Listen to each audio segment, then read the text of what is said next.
Thumbelina.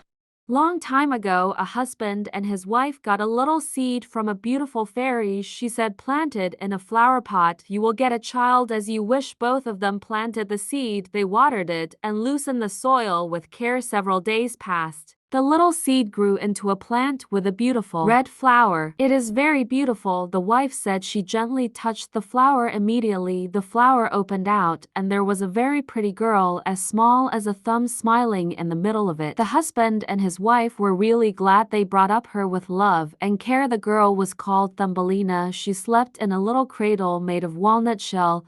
Her bed was decorated with flowers, and her blanket was made of rose petals. Thumbelina enjoyed saying her voice was clear and sweet. In the middle of one night, an ugly, lumpy mother toad came through a window. She watched Thumbelina admiringly. "You are so beautiful. I want you to marry my son." The mother toad waited until Thumbelina slept. Then she leapt and snatched her away. She placed her on a lotus leaf in the middle of water to keep her from escaping. Waking up, Thumbelina cried with fear. A school of fish pitied her and bit the lotus stem until it was Tom, and the lotus leaf floated along the stream. A butterfly flied around to help Thumbelina. Using a ribbon, she towed the lotus leaf to make it float more quickly. Suddenly, a beetle snatched Thumbelina away. "You are so lovely, be my wife," said the beetle, taking Thumbelina to a high tree. Other beetle came and looked at her. Thumbelina trembled with fear. "Look at you, you are so ugly and very skinny. You have only 2 legs. You should be fat, have more legs, and fly like us. That will be beautiful," said the beetle, and took Thumbelina to a deep forest. Poor Thumbelina lived alone in the forest. She slept under a tree in a cradle made from grass. She drank morning dew, ate peas and berries. She sang with swallows and played with little animals. Through the summer, the winter came. Everywhere was white snow. Others animals were gone. Thumbs was cold and hungry. She came at last to a rat's cottage. The rat pitied Thumbelina and asked to stay with her. Thumbelina helped the rat do the household chores. She also sang her songs every day. There was a hole near the rat's cottage. It was a mole's house. The mole lived in a dark house for a long time. He was nearsighted and could not see things clearly. He fell in love with Thumbelina because of her beautiful voice. One day, that mole asked Thumbelina to walk along the underground hole to his home. On the way, Thumbelina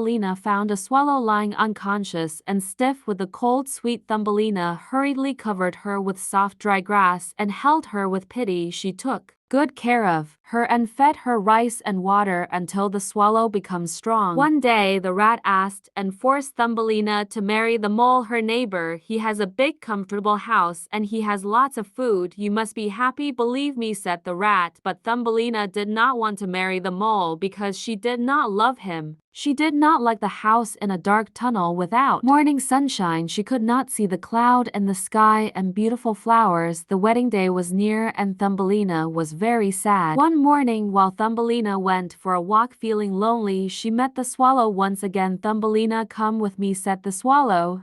"We'll take you to a wonderland." The swallow let Thumbelina soar on her back. Then she flew over grassland, forests, and mountains. She flew far and far away until she reached a pleasant land with a wide lake, a field of different kinds of flowers. It was beautiful, like a heaven kingdom. The swallow took Thumbelina to a beautiful flower field and placed her on the most beautiful flower. The flower opened out to welcome her. At the kingdom of beautiful flowers, Thumbelina met a tiny, handsome elf with glittering wings. He was the prince of flowers. Thumbelina and the prince fell in love with each other. They got married and lived happily in the beautiful castle ever after.